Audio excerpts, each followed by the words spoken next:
게 주신 말씀은요, 히브리서 11장 6절 말씀이고요. 말씀 제목은 이런 제목의 말씀입니다. 같이 한번 읽어볼까요? 시작.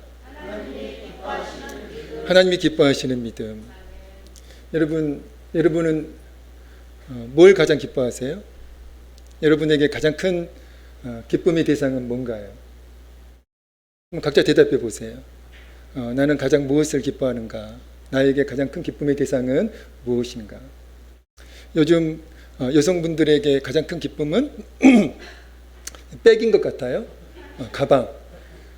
예, 맞나요? 아니에요? 우리 강훈교 성도님들은 안 그런가 보죠. 예. 제가 한번 찾아봤어요. 그랬더니 가장 비싼 백, 가장 비싼 가방, 브랜드 뭐죠? 제가 시험해 봤는데 샤넬이더라고요. 샤넬. 그러니까 엄청 비싸죠. 그 다음에 루이비통도 있고 프라다도 있고 또 디엘이라고 하는 우리 성수동에도 있어요. 그 샵이 디엘이라고 하는 그 브랜드도 있고요. 혹시 가지고 계신 분?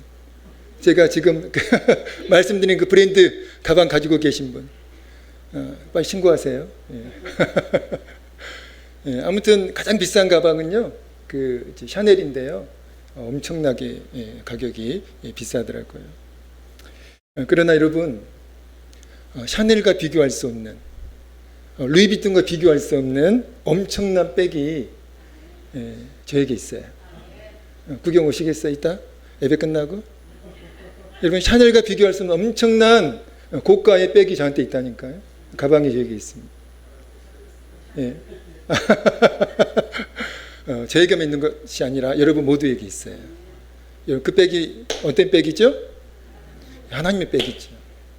하나님의 백입니다. 아멘을 안 하시네요.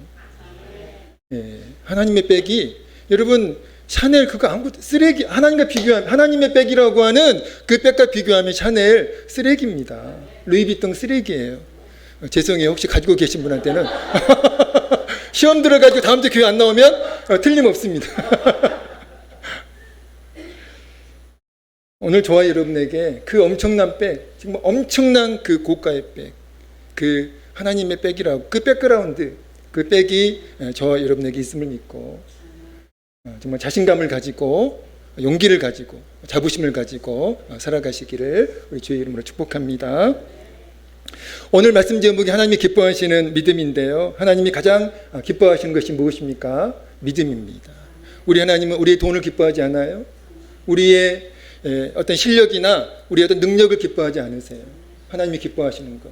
하나님이 기뻐하시는 단 한 가지 믿음입니다. 오늘 보면 6절 서론에서 믿음이 없이는 하나님을 기쁘시게 하지 못하나니 라고 말씀하면서 하나님의 기쁨은 곧 믿음임을 강조하고 있습니다.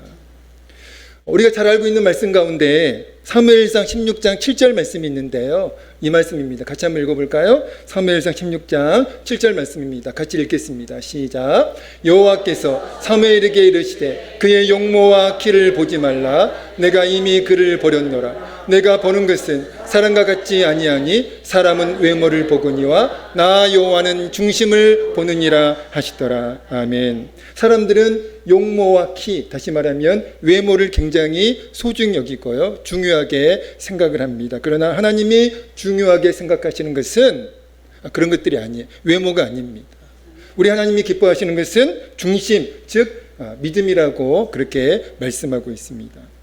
다윗의 아버지 이새에게는요 8명의 아들이 있었어요. 그러니까 성경 상식이니까 알고 계세요. 다윗의 아버지가 이새잖아요. 이새끼 이새입니다. 예, 이새예요. 예, 욕 아닙니다. 예, 외우시라고 제가 그런 거예요. 예, 이새인데요. 그 이새에게는 아들이 몇 명 있었다고요? 8명 있었어요. 딸이 2 있었습니다. 그러니까 10남매였죠. 다윗은 그 8남매 아들 가운데 막내였습니다. 그런데요, 아버지 이새는 그 8명의 아들들이 있었는데 다윗이 막내였잖아요. 그러면 막내가 이렇게 내리사랑이라고 이렇게 그 막내가 굉장히 사랑스럽고 더 예뻐 보이고 이제 그래야 맞거든요. 그런데 이상하게도 다윗의 아버지 이새는 다윗을 그렇게 소중히 여기지 않았던 것 같아요. 다시 말하면 다윗의 아버지 이새는 다윗을 주목하지 않았다는 것입니다.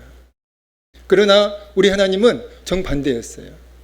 우리 하나님은 그 이새의 8명의 아들들 가운데 하나님께서 주목하신 아들이 있었는데 누굽니까?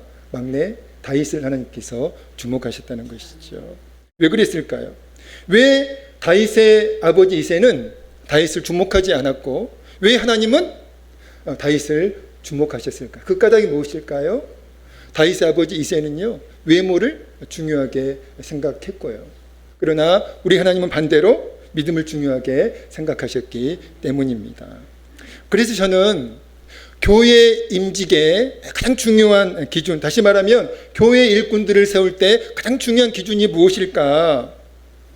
여러분, 무엇이어야 할까요? 여러분, 교회 일꾼들을 세울 때 가장 중요한 그 기준이 무엇이어야 할까요? 어떤 교회는요, 경제력, 또 권력, 그리고 실력을 임직의 중요한 기준으로 삼는 교회들도 있더라고요. 그런데 그것은 교회답지 못한 모습이죠. 우리 하나님께서는 그런 것들을 중요하게 생각하지 않으시고 그런 것들을 기뻐하지 않으시는데, 여러분, 교회가 그런 것들을 더 중요하게 생각하고 기뻐한다면 교회답지 못한 모습이잖아요.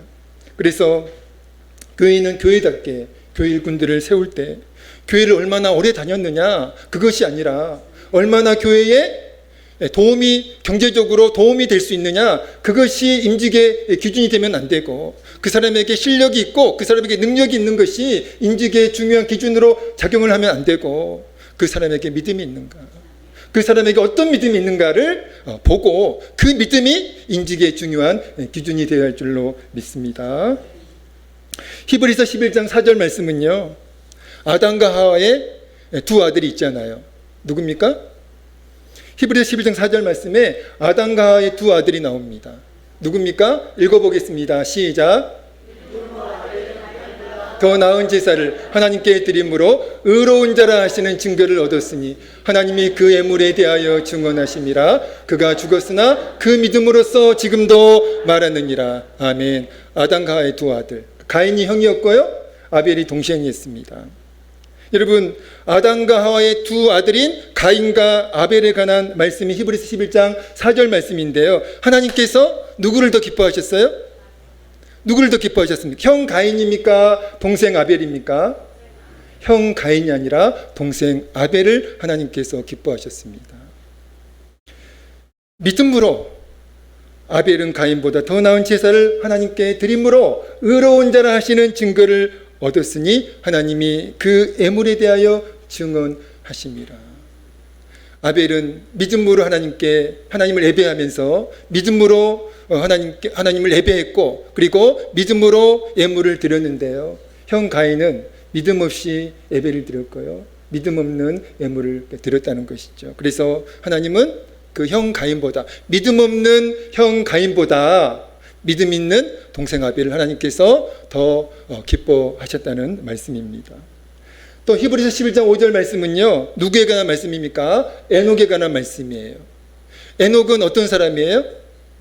에녹은 죽음을 경험하지 않고 하늘로 옮겨간, 즉 천국으로 들림을 받은 사람이 에녹이잖아요. 자, 히브리서 11장 5절에서 강조하는 포인트가 있습니다. 뭘 강조할까? 같이 한번 읽어보겠습니다. 시작. 민읍으로 에녹은 죽음을 보지 않고 옮겨졌으니 하나님이 그를 옮기심으로 다시 보이지 아니하였느니라. 그는 옮겨지기 전에 하나님을 기쁘시게 하는 자라 하는 증거를 받았느니라. 아멘. 사랑하는 성도 여러분, 히브리서 11장 5절 말씀에서 강조하는 포인트가 뭐예요? 뭘 강조하고 있습니까? 첫 번째, 에녹은 하나님을 기쁘시게 하는 자였다. 두 번째, 에녹은 하나님의 기쁨이었다. 에녹은 하나님의 기쁨이었다. 그걸 강조하고 있는 거예요. 자, 그렇다면 에녹의 무엇이 하나님을 기쁘시게 했을까요? 에녹의 도대체 무엇이 하나님의 기쁨이 되었을까요? 여러분이 대답해 보시죠. 에녹의 믿음이었다는 것입니다.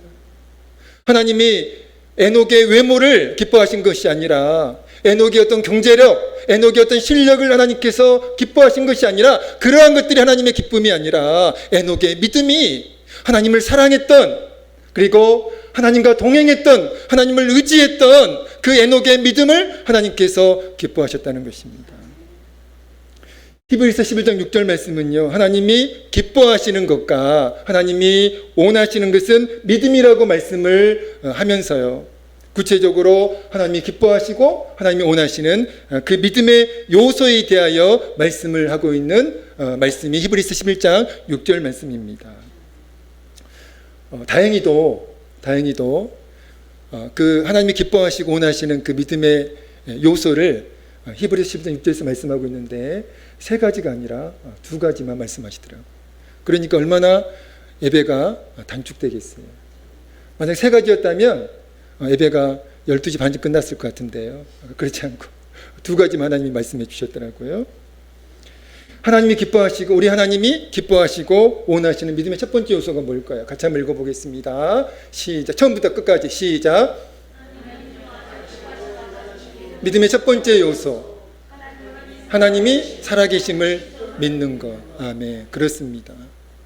우리 하나님이 기뻐하시고 우리 하나님이 원하시는 그 믿음의 첫 번째 요소가 있는데요, 그게 뭡니까? 하나님이 살아계심을 믿는 것입니다.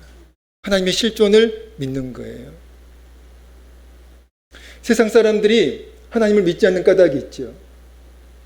왜 세상 사람들이 하나님 믿지 않습니까?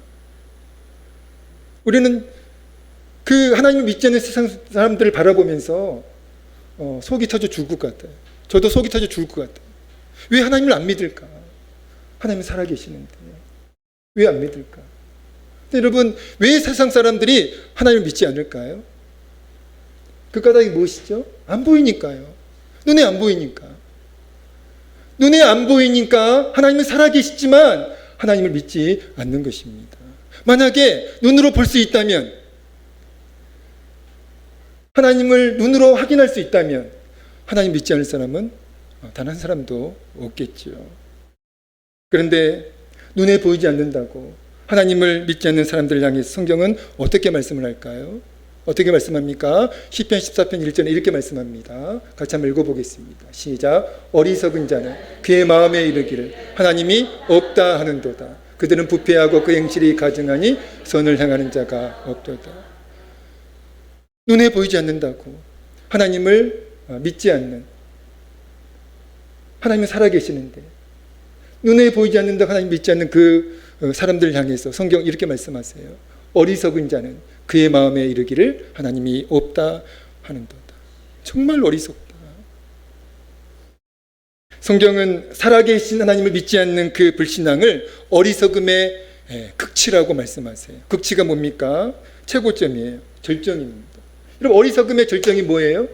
어리석음의 최고점, 어리석음의 절정이 있는데요, 그 어리석음의 절정은, 어리석음의 극치는 살아계신 하나님을 눈에 보이지 않는다고 그 하나님을 믿지 않는 거예요. 그 하나님을 신앙하지 않는 것입니다. 아무리 박사학위를 100개 가지고 있는 사람이어도, 여러분, 박사학위 한 개 따려면요, 박사학위 따다가 죽는 사람도 있어요. 죽는 사람도 있습니다. 민경희 사님이 저한테 그러셨어요. 무서워서 박사학위 못 따겠다고. 박사학위 따다가 준비하다가 죽는 사람이 있어가지고 실제로 보셨대요. 맞죠, 민경희 사님? 그래가지고 박사학위를 못 따겠다고 저한테 말씀하신 적이 있어요. 여러분, 박사학위 한번 따려면 정말 힘듭니다. 근데 여러분, 그렇게 어려운 박사학위 100개를 가지고 있는 사람이어도요, 살아계신 하나님을 믿지 않는 사람은요, 성경이 어떻게 말씀하세요? 어리석다. 정말 어리석다. 이 세상에서 가장 어리석은 사람이라는 거예요. 사랑하는 성도 여러분, 하나님은 살아계시는데요, 하나님이 살아계신 증거, 여러분, 상식적으로 우리 하나님이 살아계신 그 증거가 무엇입니까? 첫 번째는 이겁니다. 우주 만물이 어떻게 존재하고 있나요? 여러분이 어떻게 존재하고 있나요? 우연히 존재하고 있습니까? 여러분, 이 세상에 존재하고 있는 모든 것들이 우연히 존재하고 있나요? 여기 마이크가 있습니다. 이 마이크가 우연히 존재할 수 있나요? 대답해 보세요. 만든 사람이 있잖아요. 어떻게 이 마이크가 스스로 존재할 수 있습니까? 어떻게 스스로 우연히 존재할 수 있어요? 만약 그렇게 말하는 사람이 있다면 너 미쳤구나 이렇게 우리가 말하잖아요. 여러분, 이 마이크와 비교할 수 없는 정말 그 정교한 것들이 이 세상에는 상상할 수 없을 정도로 많아요. 여러분, 우주를 한번 생각해 보세요. 지금도 우주는 팽창하고 있어요. 여러분, 지구는요, 이 우주 가운데에서 먼지도 못해요. 이 엄청난 우주 만물이 어떻게 스스로 존재할 수 있냐고요. 누군가 만들었기 때문에 존재하는 것이잖아요. 저와 여러분도 스스로 존재하는 것이 아니라 누군가 만들었기 때문에 지금 존재하고 있는 거예요. 여러분, 누가 만들었나요? 하나님이 만드셨죠.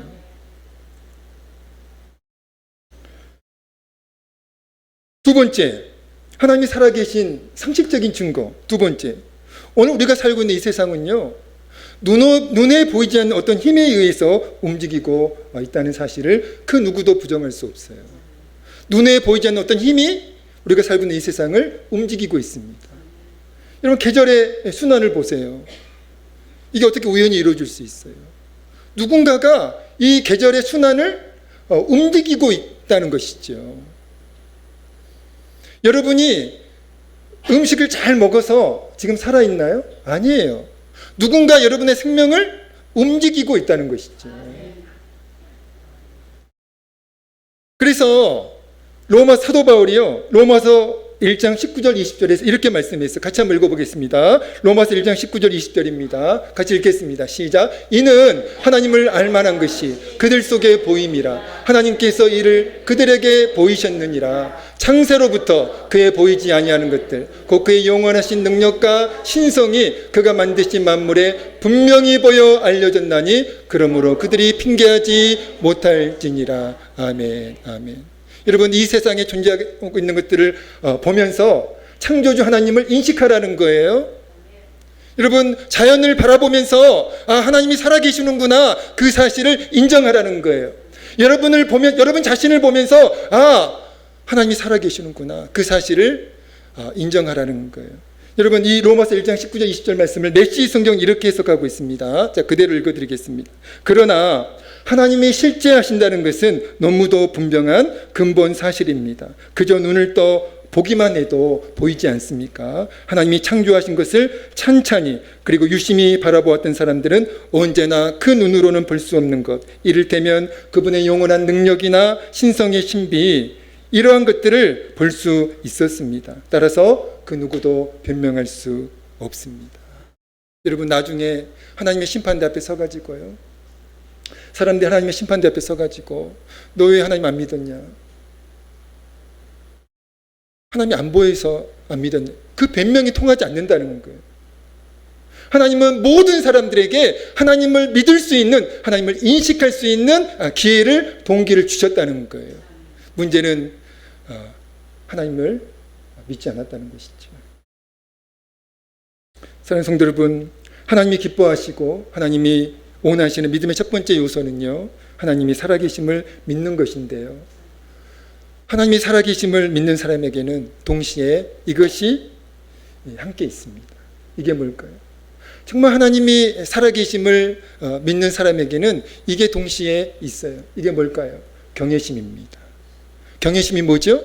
거룩한 두려움이에요. 일반적인 두려움이 아니라 거룩한 두려움입니다. 하나님을 두려워하는 마음, 그게 경외심이에요. 오늘 정말 저와 여러분이 하나님이 살아계심을 믿는다면 저와 여러분에게는 하나님을 경외하는 경외심도 함께 있을 것입니다. 얼마 전에 제가 출애굽기 말씀을 가지고 설교했던 적이 있는데요, 그때 히브리 산파들에 관한 말씀을 나누었잖아요. 히브리 산파들이 기억 안 나세요? 안 나세요? 기억나시죠? 예, 벌써 까먹었는 줄 알고 깜짝 놀랐습니다. 히브리 산파들이 죽음을 각오하고 또 더 나아가서 자신의 죽음뿐만이 아니라 멸문지하가 뭐라고 그랬어요? 가문이 다 죽임을, 가문이 끝장나는 겁니다. 그게 멸문지하예요.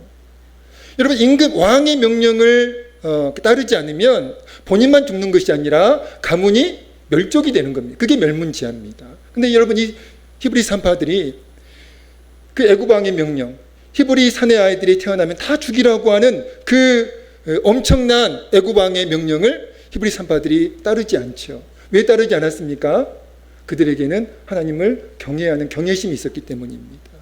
애굽 왕도 두렵지만, 그의 명령도 두렵지만, 그러나 그 애굽 왕보다 더 두려운 대상이 그 히브리 산파들에게 있었기 때문에, 그들에게 그 믿음이 있었기 때문에 그들은 애굽 왕 죽음을 각오하고, 심지어 멸문 지하를 각오하고 애굽 왕의 명령을 따르지 않았다는 것입니다.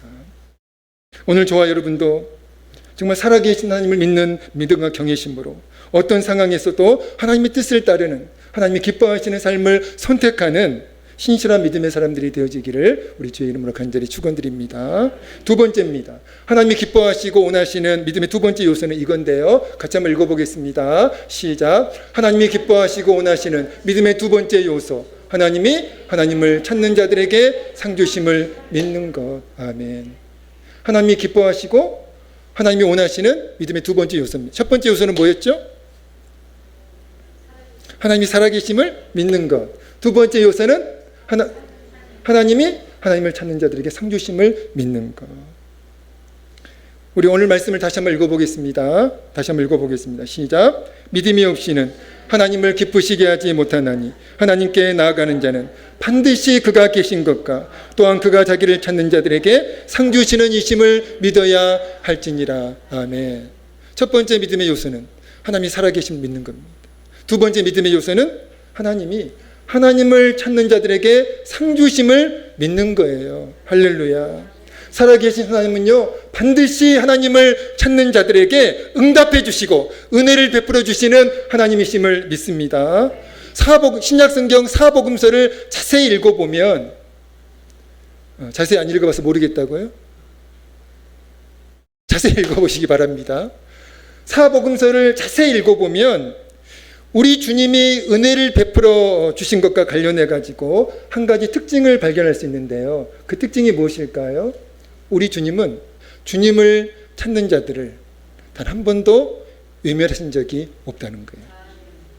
단 한 번도 우리 주님을 찾는 자들을, 우리 주님께 은혜를 구하는 자들을 우리 주님은 한 번도 외면하신 적이 없다는 것입니다. 마태복음 7장 7절 8절에서 예수님이 이런 말씀을 하셨어요. 마태복음 7장 7절에서 8절입니다. 같이 읽겠습니다. 시작. 구하라 그리하면 너희에게 주실 것이요, 찾으라 그리하면 찾아낼 것이요, 문을 두드리라 그리하면 너희에게 열릴 것이니 구하는 이마다 받을 것이요, 찾는 이는 찾아낼 것이요, 두드리는 이에게는 열릴 것이니라. 아멘. 무슨 말입니까? 하나님께 믿음으로 나아가 구하는 자에게 하나님께서 반드시입니다.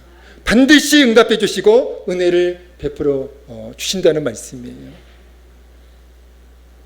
하나님께 믿음으로 나아가는 자들을 하나님은 외면하지 않으시고 반드시 만나 주시고, 그리고 반드시 응답해 주시고 반드시 은혜를 베풀어 주십니다. 그리고 그 다음에 예수님이 하신 말씀이에요. 9절에서 11절인데요. 같이 한번 읽어볼까요? 9절에서 11절입니다. 너희 중에 누가 아들이 떡을 달라는데 돌을 주며 생선을 달라는데 뱀을 줄 사람이 있겠느냐? 너희가 악한 자라도 좋은 것으로 자식에게 줄 알거든 하물며 하늘에 계신 너희 아버지께서 구하는 자에게 좋은 것으로 주시지 않겠느냐? 하물며 하늘에 계신 너희 아버지께서 구하는 자에게 좋은 것으로 주시지 않겠느냐? 하나님께 믿음으로 나아가 구하는 자에게 하나님 반드시 응답해 주시고 은혜를 베풀어 주시는데, 여러분 그 다음에 어떤 말씀을 하셨어요? 악한 인간도요, 사랑하는 자식에게 좋은 것을 주려고 최선을 다하잖아요.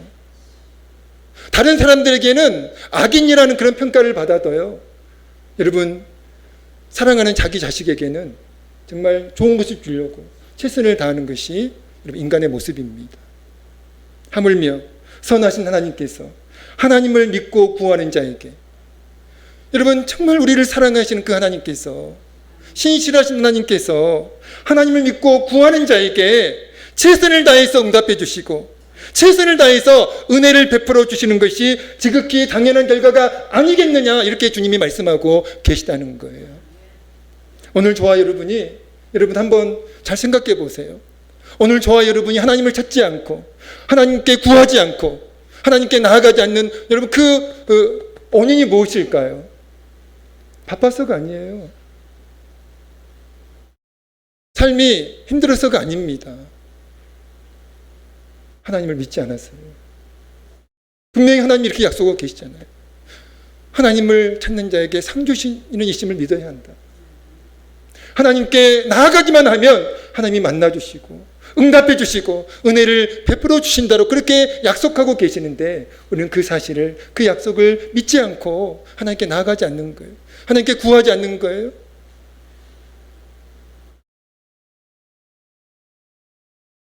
우리가 하나님을 찾을 때요, 꼭 기억해야 할 진실이 있습니다. 하나님은 하나님을 찾는 자들에게 반드시 응답해 주시고 반드시 은혜를 베풀어 주신다는 그 진실입니다. 그리고 하나님은 우리의 기도에 반드시 응답해 주시고 은혜를 베풀어 주시는데요, 때로는 하나님의 응답과 하나님의 은혜를 믿음으로 기다려야 한다는 사실 또한 기억해야 한다는 것입니다. 우리가 하나님께 나아갈 때 여러분 이 두 가지 꼭 기억하셔야 돼요. 하나님은 하나님을 찾는 자에게 반드시 상 주신 하나님이시다. 반드시 응답해 주시고 반드시 은혜를 베풀어 주신다. 이 사실을 첫 번째 기억하셔야 되고요. 두 번째는 때로는 그 하나님의 응답과 하나님의 은혜를 우리가 믿음으로 기다려야 한다는 사실을 또한 기억해야 한다는 것입니다. 여러분 구약성경 14장 21절 말씀에서요, 그 사실을 확인할 수 있는데요. 구약성경 출애굽기 14장 21절 말씀, 이 말씀입니다. 같이 읽어보겠습니다. 시작.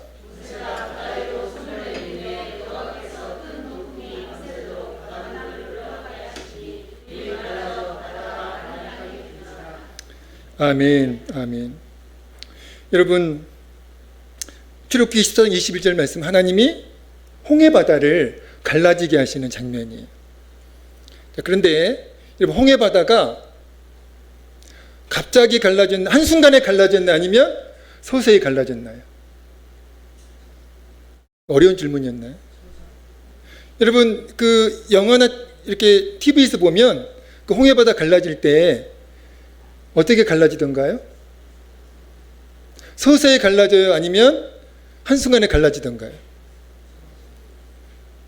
서서히 갈라진다고요? 자, 한 번도 못 봤어요. 그런 장면. 네. 한순간에 갈라지잖아요. 홍해가. 모세가 딱 지팡이를 내미는 그 장면과 함께 그 홍해 바다가 한순간에 갈라져요. 네. 영화나 그 TV는 그렇게 나옵니다. 그러니까 사람들이 홍해가 그렇게, 말씀은 생각하지도 않고 그냥 그런 장면들만 생각해, 홍해가 한순간에 갈라졌구나, 그렇게 이제 오해를 하고 있다는 것이죠. 근데 말씀 자세히 보세요. 말씀을 묵상하지 않으니까 그런 문제가 생기잖아요.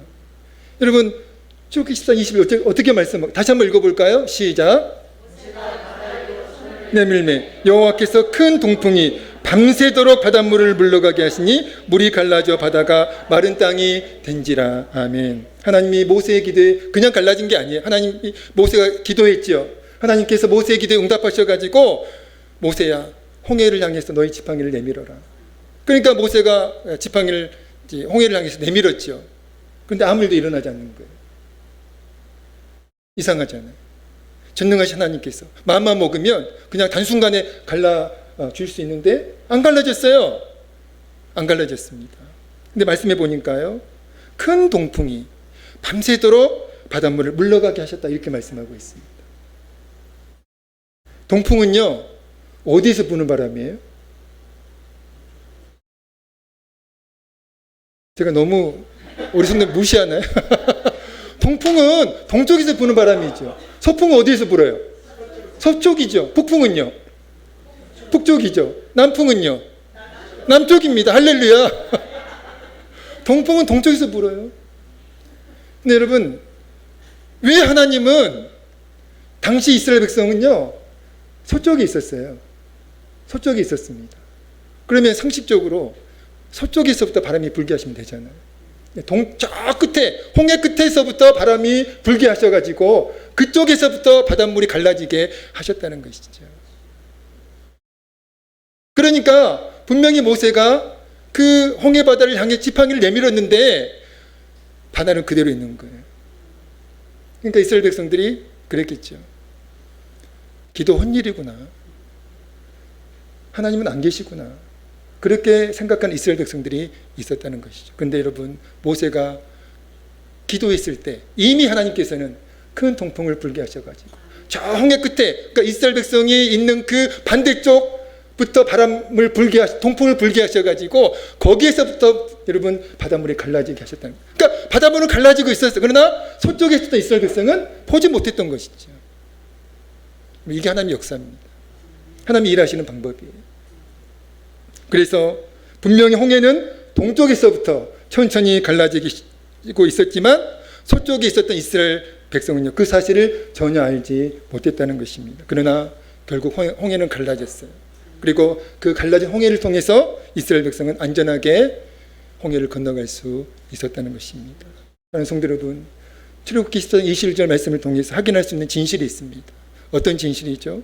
우리가 기도하면, 우리가 하나님께 나아가면, 우리가 하나님을 찾으면 하나님은 반드시 우리의 기도에 응답해 주시고요, 우리를 반드시 만나 주시고요, 반드시 우리에게 응답해 주시고요, 반드시 우리에게 은혜를 베풀어 주십니다. 그러나 때로는 하나님의 그 응답과 은혜를 기다려야 하는 순간도 있다는 것이죠.